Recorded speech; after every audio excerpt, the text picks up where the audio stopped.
pradėjo sakyti, nu kaip bijau, šiandien nežinau kodėl. Gal pradėkim nuo to, kad man patinka viską, ką aš darau. Tai aš tikrai darau tą su meile pacientui. Aišku, nužiūri ne tik tai patį tą pacientą, nužiūri ir jo veido išraišką, jo emocijas. Matomas pacientas bendradarbiauja ir yra labiau linkęs atsiskleisti. Bandai žvelgti į akis, pažvelgti, bandai išgirsti, bandai suprasti. Ir nelyg rimtai nekalbėti, kartais ir pajuokinti, kad praeitų tas nerimas, gal įtampa tokia. Patinka gal ir aiškiau yra, kai nekalbi su sudėtingais mediciniais terminais. Tai šitos problemos nėra tik tai, pavyzdžiui, sąnarių problemos, jos yra ir vidinės problemos. Jo asmeninės savybės, ten prieraišumas, meilė, neapykanta, jis viską tą atsineša. Nes ligą gydyti yra ne taip sunku, bet sunkiausia yra gydyti žmogų. Nes tas žmogus yra sudarytas iš tiek daugybė dalių ir reikia atrasti, kuri ta dalis jo labiausiai yra serganti.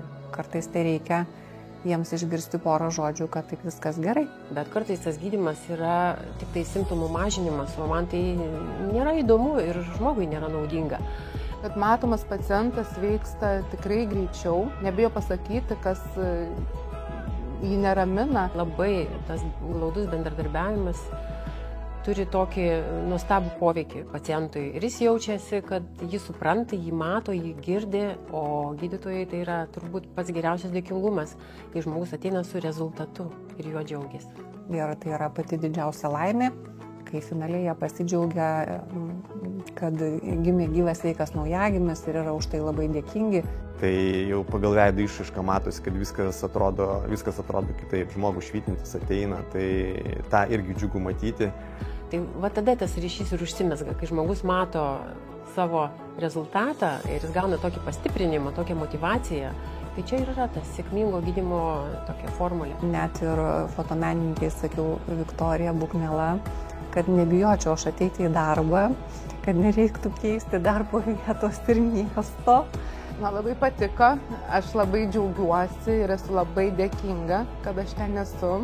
Ir su visais sveikinsiuosi iš fasado. Man nėra drąsu labai žiūrėti į save.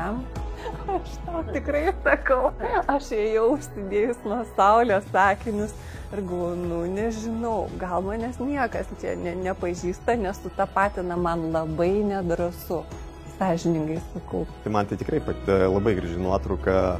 Tiesiog tas pastatas yra papuoštas labai gražiai. Kažkokios geros emocijos sukyla pažiūrint. Ir aš manau, ne tik man, bus visiems kitiems, kas pravažiuos.